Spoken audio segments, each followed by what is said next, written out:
अब हम ये देखेंगे कि अगर आप एपीआई पे कोई रिक्वेस्ट सेंड करना चाहते हैं या कोई डेटा अगर आप सेंड करना चाहते हैं एपीआई को, तो वो आप किस तरह से कर सकते हैं।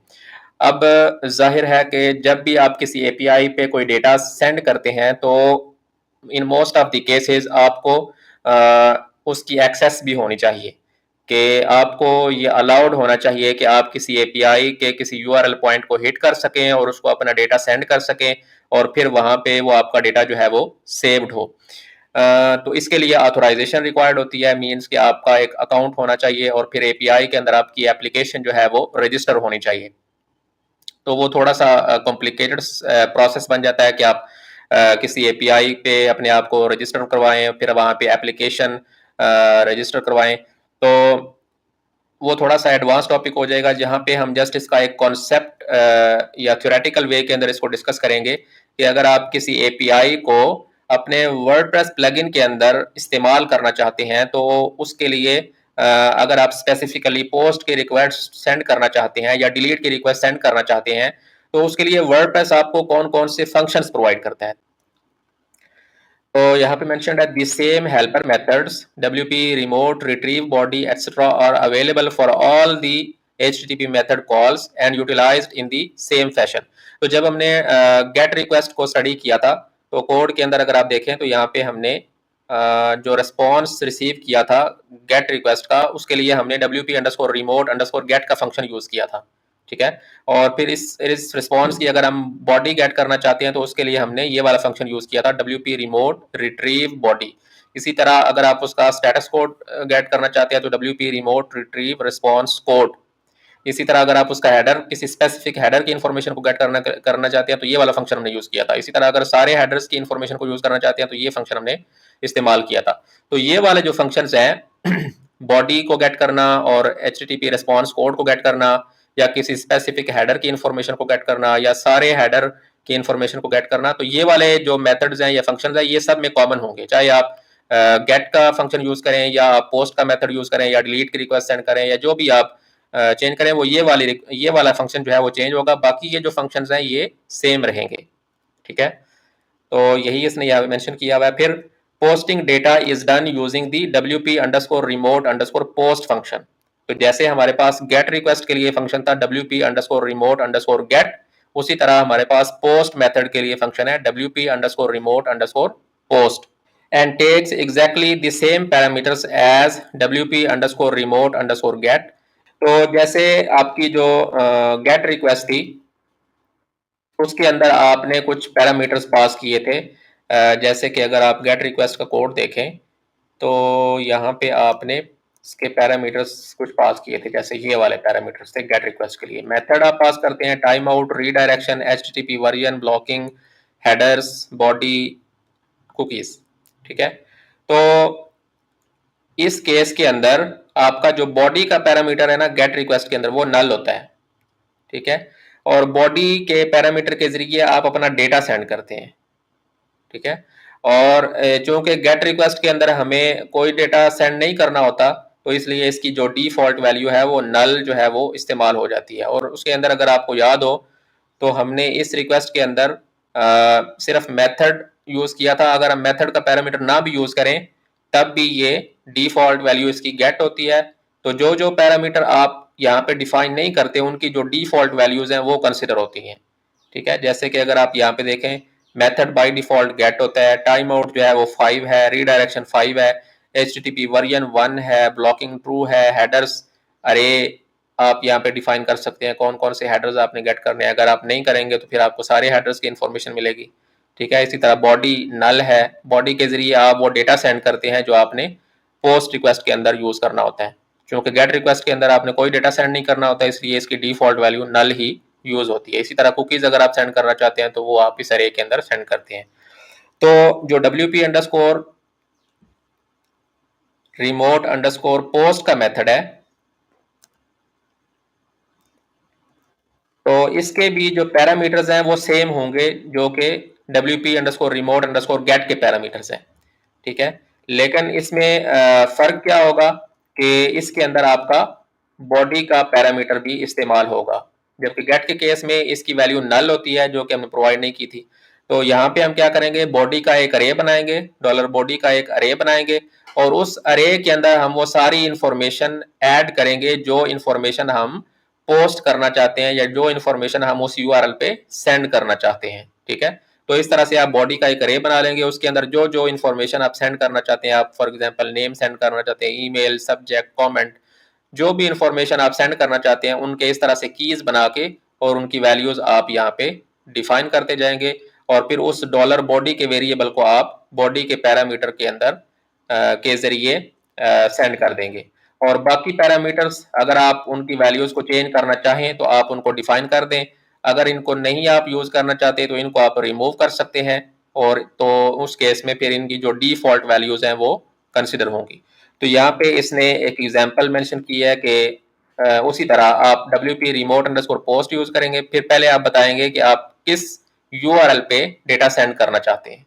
ठीक है, और फिर जो सेकंड पैरामीटर है आपका वो आपके वो आर्ग्यूमेंट्स का अरे आ जाएगा जो आपने यहाँ पे डिफाइन किया हुआ होगा और उसके अंदर फिर आपका डॉलर बॉडी का अरे भी आ जाएगा जो इन्फॉर्मेशन आप सेंड करना चाहते हैं। तो ये इसका सिंटैक्स है कि जब आप वर्डप्रेस प्लगइन के जरिए किसी एक्सटर्नल एपीआई पे पोस्ट रिक्वेस्ट सेंड करना चाहते हैं तो उसके लिए कौन सा फंक्शन अवेलेबल होता है वो हमने देखा, उसका सिंटैक्स क्या है, उसके अंदर आप इंफॉर्मेशन को कैसे पास कर सकते हैं वो हमने देखा, फिर उसके जो डिफॉल्ट पैरामीटर्स हैं वो क्या क्या होते हैं और उनकी वैल्यूज को अगर आप चेंज करना चाहें तो वो आप किस तरह से कर सकते हैं। तो ये इसका सिंटैक्स है। फिर नेक्स्ट हमारे पास टॉपिक है हेडिंग ऑफ बैंडविड्थ यूजेज। तो ये हमने पहले भी डिस्कस किया है कि आप जब एपीआई को हिट करते हैं तो मोस्टली जो एपीआईज होती हैं वो रिस्ट्रिक्ट करती हैं आपको कि आप एक पर्टिकुलर ड्यूरेशन के अंदर कितनी रिक्वेस्ट को सेंड कर सकते हैं।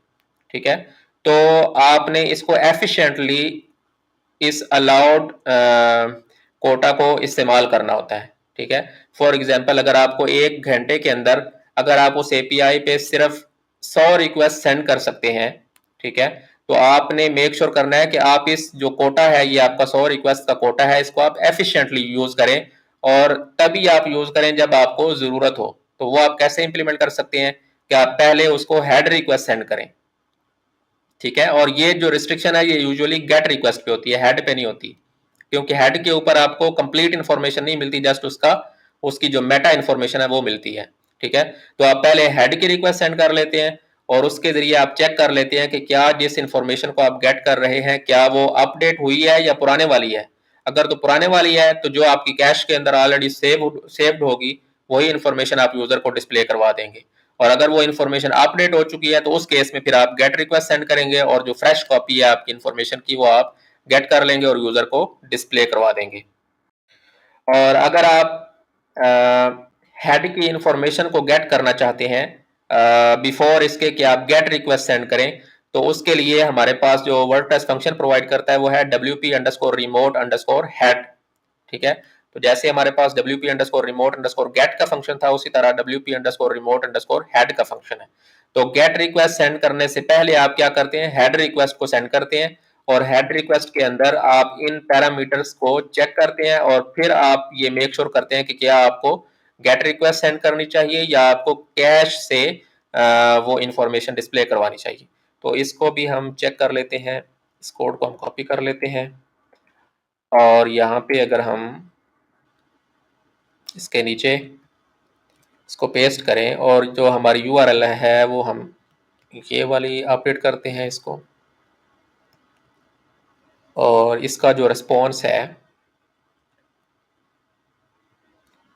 इसको हम वेरिएबल कह देते हैं $response_head। ठीक है, और फिर इसको हम वार डंप करवाते हैं, वार डंप $response_head सेमीकोलन Ctrl+S। और अब अगर हम अपने वर्डप्रेस डैशबोर्ड के अंदर आए और इस पेज को अगर हम रिफ्रेश करें तो यहाँ पे आप ये देखें ये हमारे पास जो डेटा आया है ये हेड की इंफॉर्मेशन है जो हमें रिसीव हुई है। इसके अंदर भी उसी तरह हेडर्स की इंफॉर्मेशन है। ठीक है, और फिर उसके बाद बॉडी की इंफॉर्मेशन है और कुकीज और बाकी सारी इंफॉर्मेशन यहाँ पे आपको डिस्प्ले हो रही है।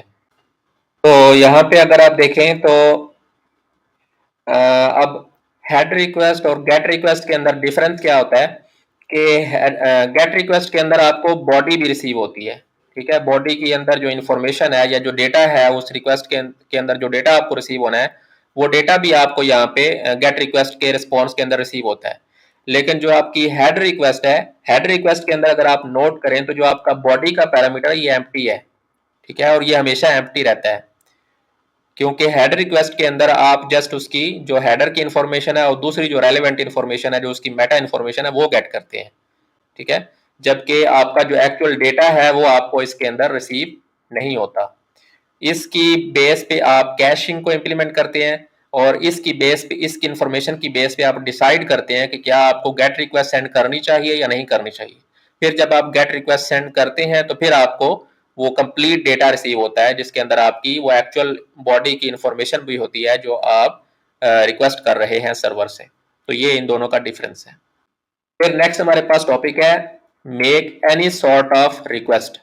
तो इसमें क्या है कि अगर आप गेट रिक्वेस्ट सेंड करने के लिए तो आपके पास wp_remote_get का फंक्शन है, ठीक है। इसी तरह अगर आप पोस्ट की रिक्वेस्ट सेंड करना चाहते हैं तो wp_remote_post का मेथड है। इसी तरह अगर आप हेड की इंफॉर्मेशन गेट करना चाहते हैं तो wp_remote_head का फंक्शन आपके पास अवेलेबल है।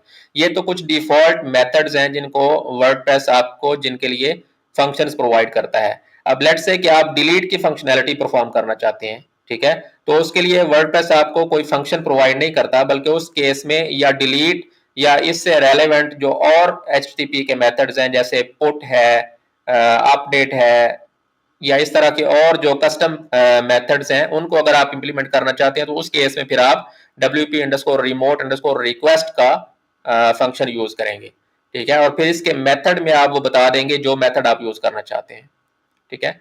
और यहाँ पे आप डिलीट अगर मेथड यूज करना चाहते हैं तो डिलीट लिख देंगे, अगर आप पुट करना चाहते हैं तो PUT पुट लिख देंगे यहाँ पे, एंड सो ऑन। जो भी आपके मेथड का नेम होगा वो यहाँ पे आप पास कर देंगे। बाकी सेम रहेगा, आपकी URL वो URL आ जाएगी जिस URL पे आप रिक्वेस्ट सेंड करना चाहते हैं, और फिर $args के अरे के जरिए आप कोई भी इंफॉर्मेशन इस URL पे सेंड कर सकते हैं। फॉर एग्जाम्पल अगर आप किसी पर्टिकुलर पोस्ट आईडी को डिलीट करना चाहते हैं तो बॉडी के पैरामीटर के जरिए आप उस पोस्ट की आईडी भी सेंड कर सकते हैं। फिर मेथड के जरिए आप बता सकते हैं कि आप कौन सा मेथड यूज करना चाहते हैं, आप डिलीट करना चाहते हैं, पुट करना चाहते हैं, अपडेट करना चाहते हैं, एंड सो ऑन। और इसी तरह आप इसके जो डिफॉल्ट पैरामीटर्स हैं उनको भी यहाँ से मॉडिफाई कर सकते हैं। तो ये गेट रिक्वेस्ट के फंक्शन की तरह ही है, ठीक है, लेकिन इसमें डिफरेंस क्या है कि इसके अंदर आप कोई और मेथड भी यूज कर सकते हैं। फिर नेक्स्ट हमारे पास टॉपिक है कैशिंग। कैशिंग को हमने ब्रीफली पहले डिस्कस किया है कि कैशिंग क्या होती है, जिसके अंदर आप बजाय इसके कि हर दफ़ा गेट रिक्वेस्ट सेंड करें और फ्रेश कॉपी डेटा की रिसीव करें, आप कैशिंग को इस्तेमाल करते हैं और अपने क्लाइंट या ब्राउज़र के अंदर उस इंफॉर्मेशन को सेव करवा लेते हैं, और फिर नेक्स्ट टाइम जब यूज़र उस पेज को विजिट करता है तो बजाय इसके कि आप हर दफ़ा गेट रिक्वेस्ट सेंड करें, आप वहीं कैश से ही वो जो पुराना वर्जन होता है उस डेटा का वो डिस्प्ले करवा देते हैं। अगर आप अपनी वेबसाइट की परफॉर्मेंस को ऑप्टिमाइज करना चाहते हैं, ठीक है, और अगर आप जो रेट लिमिट सप्लाइड होती हैं APIs को उनको एफिशिएंटली यूटिलाइज करना चाहते हैं, ठीक है, या अगर आप अपनी वेबसाइट की स्पीड को इम्प्रूव करना चाहते हैं जिस स्पीड के साथ वो डेटा जो प्रेजेंट होता है यूजर को, तो इन सारे सिनेरियोज के अंदर हम कैशिंग को इस्तेमाल करते हैं। फिर नेक्स्ट है व्हेन शुड यू कैश। तो API के रिस्पॉन्स को आप किस किस सिनेरियो के अंदर कैश करना चाहिए, तो उसका सिंपल आंसर ये है कि हर केस के अंदर जो भी डेटा आप API से गेट कर रहे हैं वो आपने कैश के अंदर स्टोर करना है, ठीक है।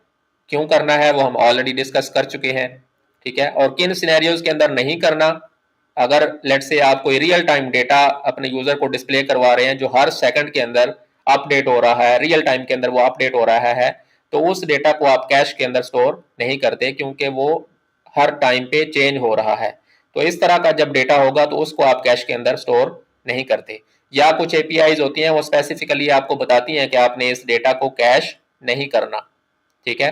तो इन दो सिनेरियोज के अंदर आप डेटा को कैश नहीं करते। WordPress transients. तो वर्डप्रेस के अंदर जब भी आप कैशिंग की फंक्शनैलिटी को इंप्लीमेंट करना चाहेंगे तो उस टाइम पे आप वर्डप्रेस ट्रांजिएंट्स को यूज करेंगे। वर्डप्रेस ट्रांजिएंट्स के अंदर आप क्या करते हैं कि आप एक की जो है वो अपने डेटाबेस के अंदर सेव कर लेते हैं, ठीक है, और उसकी की कुछ एक्सपायरी ड्यूरेशन भी आप डिफाइन कर सकते हैं कि इस की को कब आपने एक्सपायर करना है।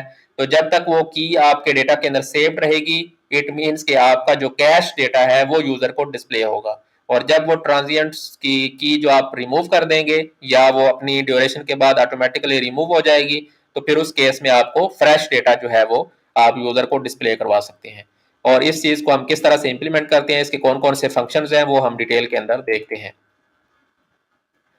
सबसे पहले कि आप कैश एन ऑब्जेक्ट, आप किसी ऑब्जेक्ट को कैश के अंदर स्टोर कैसे करते हैं, या दूसरे अल्फाज में आप ट्रांजिएंट को सेट कैसे करते हैं। Caching an object is done with the set underscore transient function. तो ट्रांजिएंट को सेट करने के लिए या कैशिंग को इंप्लीमेंट करने के लिए या कोई डेटा कैश करने के लिए हम जो फंक्शन यूज करते हैं, सेट अंडरस्कोर ट्रांजिएंट का फंक्शन है, ये वर्डप्रेस हमें प्रोवाइड करता है। This function takes the following 3 parameters. कौन कौन से पैरामीटर्स हैं? सबसे पहले dollar transient, name of the transient for future reference. तो सबसे पहले तो आप उस ट्रांजिएंट को एक यूनिक नेम देते हैं, या आप समझ लें एक उसकी यूनिक की होती है जिसकी बेस पे आप उसको रेफरेंस करेंगे, उसकी वैल्यू को गेट करेंगे और उसको यूज करेंगे, ठीक है। फिर उसकी वैल्यू होती है, वैल्यू ऑफ द ट्रांजिएंट।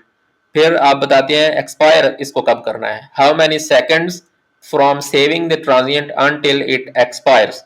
तो आप सेकंड्स के अंदर बताते हैं कि जब आप इस ट्रांजिएंट को सेट कर रहे हैं ये कितने सेकंड्स के बाद एक्सपायर हो जाएगी, ठीक है। तो ये 3 इसके पैरामीटर्स हैं। अब इसकी एक एग्जांपल हम लेते हैं। An example of caching the GitHub user information response from above for 1 hour would be. तो अगर आप इस गेट रिक्वेस्ट का जो रिस्पॉन्स है उसको अगर आप 1 घंटे के लिए सेव करना चाहते हैं तो वो आप किस तरह से करेंगे? सबसे पहले आपने उसी तरह जो रिस्पॉन्स आपको रिसीव हुआ वो आपने इस गेट रिक्वेस्ट के जरिए रिसीव कर लिया, ये ऑलरेडी हम एग्जांपल कंसिडर कर चुके हैं। फिर ये आपका वो एक्चुअल फंक्शन है जिसके जरिए आप इस रिस्पॉन्स की इंफॉर्मेशन को ट्रांजिएंट के अंदर सेव करते हैं। सबसे पहले आपने इसको एक यूनिक नेम दे दिया, ठीक है। फिर वो जो रिस्पॉन्स आपको रिसीव हुआ था वो आपने इसको वैल्यू के तौर पे सेंड कर दिया, पास कर दिया। और फिर नेक्स्ट आपने बता दिया कि आप कितने सेकंड्स के लिए इसको सेव करना चाहते हैं। तो 1 घंटे के अंदर कितने सेकंड्स होते हैं? 60 मल्टीप्लाइड विद 60, तो 60 आपके मिनट्स होते हैं और फिर हर मिनट के अंदर आपके 60 सेकंड्स होते हैं। तो 60 मल्टीप्लाइड विद 60 ये आपके आ गए टोटल नंबर ऑफ सेकंड्स के कितने सेकंड्स, कितने नंबर ऑफ सेकंड्स के लिए आप इस रिस्पॉन्स को सेव करना चाहते हैं, ठीक है। तो हम इसको इंप्लीमेंट करके देखते हैं इस एग्जाम्पल को। इस कोड को हम कॉपी कर लेते हैं और गेट रिक्वेस्ट जब हम सेंड करें तो यहाँ पे हमने ऑलरेडी गेट रिक्वेस्ट जो है वो सेंड की हुई है। तो यहाँ पे हम क्या करेंगे कि इसके नीचे ये जो चीज़ है इसको हम रिमूव कर देते हैं, ये डुप्लीकेट हो गई लाइन। और यहाँ पे हम क्या कर रहे हैं कि हम एक ट्रांजिएंट सेंड कर रहे हैं, सेट कर रहे हैं, और इसका जो नेम है वो आप चेंज कर सकते हैं। ये हमारे प्लगइन का प्रीफिक्स था, ये हमने अपडेट कर दिया। फिर इसका हमने नेम रखा plugin prefix underscore GitHub underscore user info. तो जो भी यूजर की इन्फॉर्मेशन हमें रिसीव हो रही है उसके हिसाब से हमने इसका नेम सेट कर दिया, और जो रिस्पॉन्स हमें रिसीव हो रहा है वो हमने इसको पास कर दिया। और फिर हमने इसको बता दिया कि ये आप सेव करेंगे, सेव फॉर 1 आवर, ठीक है। तो इस तरह से हमने ये डेटा जो है ये ट्रांजिएंट के अंदर, या दूसरे अल्फाज में कैश के अंदर इस रिस्पॉन्स को सेव कर दिया, ठीक है। Control S. अब इस तरह से हम इसको सेव कर देते हैं। अब इसको अगर आप गेट करना चाहें तो वो आप गेट किस तरह से करेंगे? तो गेट करने के लिए भी हमारे पास एक वर्डप्रेस फंक्शन प्रोवाइड करता है। तो जब आप डेटा को जो आपने कैश किया था सेट अंडरस्कोर ट्रांजिएंट के फंक्शन को इस्तेमाल करते हुए अगर आप उसको गेट करना चाहते हैं उस रिस्पॉन्स को, तो पहले आपने उसकी जो एक्सपायरी है उसको चेक करना है, जो आपने सेट करते वक्त डिफाइन की थी, ये वाली एक्सपायरी, ठीक है। और अगर ये एक्सपायर हो चुकी है ये ट्रांजिएंट, तो फिर आपने क्या करना है कि आपने फ्रेश कॉपी जो है वो गेट करनी है, ठीक है। और अगर वो एक्सपायर नहीं हुआ ट्रांजिएंट तो फिर इट मीन्स कि वो अभी आपका जो वैल्यू है वो कैश के अंदर स्टोर्ड है। तो उस केस में आप वो कैश से जो सेव्ड इंफॉर्मेशन है वो आप यूजर को डिस्प्ले करवा देंगे। तो वो हम कैसे करेंगे, इस सिनेरियो को कैसे इंप्लीमेंट करेंगे? सबसे पहले आपने एक वेरिएबल डिफाइन किया और फिर आपने गेट अंडरस्कोर ट्रांजिएंट का फंक्शन यूज किया। उसके अंदर आपने वो की पास की, ठीक है, जिस की को आपने जिस की के जरिए आपने उस रेस्पॉन्स को सेव करवाया था, ठीक है। और इसका रिस्पॉन्स आपको क्या मिलेगा? अगर तो ये डेटा एक्सपायर नहीं हुआ होगा, ठीक है, तो उस केस में आपको वो रिस्पॉन्स रिसीव हो जाएगा, ठीक है। एल्स के केस में आपको फॉल्स रिसीव होगा। फॉल्स कब रिसीव होगा? जब वो आपका जो ट्रांजिएंट के अंदर जो आपने रिस्पॉन्स सेव किया था वो एक्सपायर हो चुका है, ठीक है, तो उस केस में आपको फॉल्स रिटर्न होता है। तो यहाँ पे सिंपली हम इस सिनेरियो को इफ एल्स के अंदर इंप्लीमेंट कर रहे हैं कि अगर तो इसकी वैल्यू फॉल्स होती है तो इट मीन्स कि ये एक्सपायर हो चुकी है, हमारी इंफॉर्मेशन मीन्स के हमारे ट्रांजिएंट के अंदर वो वैल्यू एग्जिस्ट नहीं करती, ठीक है, वो एक्सपायर हो चुकी है। तो फिर आप क्या करते हैं कि आप वो जो आपने गेट किया था रिस्पॉन्स, वो आप दोबारा से उसको गेट रिक्वेस्ट सेंड करते हैं अपनी एपीआई को, ठीक है, और फिर उस रिस्पॉन्स को दोबारा आप सेट अंडरस्कोर ट्रांजिएंट के अंदर के जरिए फंक्शन के जरिए आप दोबारा उस रिस्पॉन्स को सेट कर देते हैं, ठीक है। और एल्स के केस में आपको वो जो रिस्पॉन्स रिसीव हुआ आता है वो आप यूजर को डिस्प्ले करवा देते हैं। तो हम इसको इंप्लीमेंट करते हैं इस सिनेरियो को। हम इस कोड को कॉपी कर लेंगे, कंट्रोल सी, और यहाँ पे हम क्या करेंगे कि इस कोड को हम पेस्ट करते हैं। तो सबसे पहले हम क्या करेंगे कि इसका नेम चेंज करेंगे।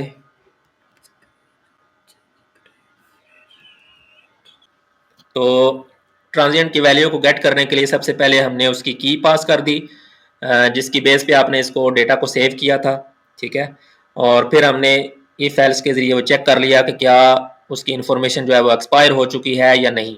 तो अगर वो एक्सपायर हो चुकी है तो फिर हम दोबारा से गेट रिक्वेस्ट सेंड करेंगे और जो एपीआई का जो हमारा यूआरएल है वो हम इसको अपडेट कर देंगे अपने यूआरएल के साथ।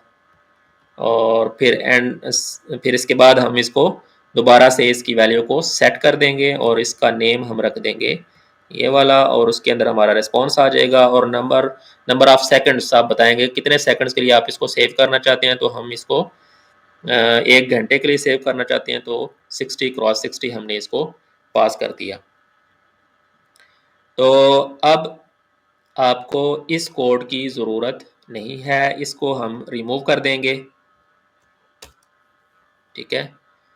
इसको भी फिर हम कर देंगे, इसकी वैल्यू को हम कर देते हैं डॉलर रिस्पॉन्स, और फिर इसी को हम यहाँ पे यूज़ कर देते हैं। तो अब क्या होगा कि जब भी आपने गेट रिक्वेस्ट को अप्लाई करना है या इम्प्लीमेंट करना है तो ऑलवेज आपने सबसे पहले चेक करना है कि क्या वो ट्रांजिएंट के अंदर एग्जिस्ट करती है, ठीक है। अगर वो ट्रांजिएंट के अंदर एग्जिस्ट करती है तो आपने जस्ट वहीं से उसका रिस्पॉन्स गेट कर लेना है, ठीक है। तो अगर वो एग्जिस्ट नहीं करती ट्रांजिएंट के अंदर तो फिर आप क्या करेंगे, आप वो गेट रिक्वेस्ट की रिक्वेस्ट सेंड करेंगे और जो आपका रिस्पॉन्स आएगा उसको आपने सेव करवा देना है इस की के ज़रिए ट्रांजिएंट के अंदर उसको सेव करवा देना है।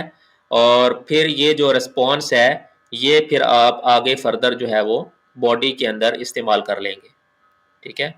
तो अब अगर हम इसको सेव करें कंट्रोल एस, और जो यहाँ पे हम वार डंप करवा रहे हैं इसको हम वार डंप करवाते हैं यहाँ पे, और जो नीचे वाला कोड है उसको फ़िलहाल हम कमेंट आउट कर देते हैं फॉर सिंप्लिसिटी।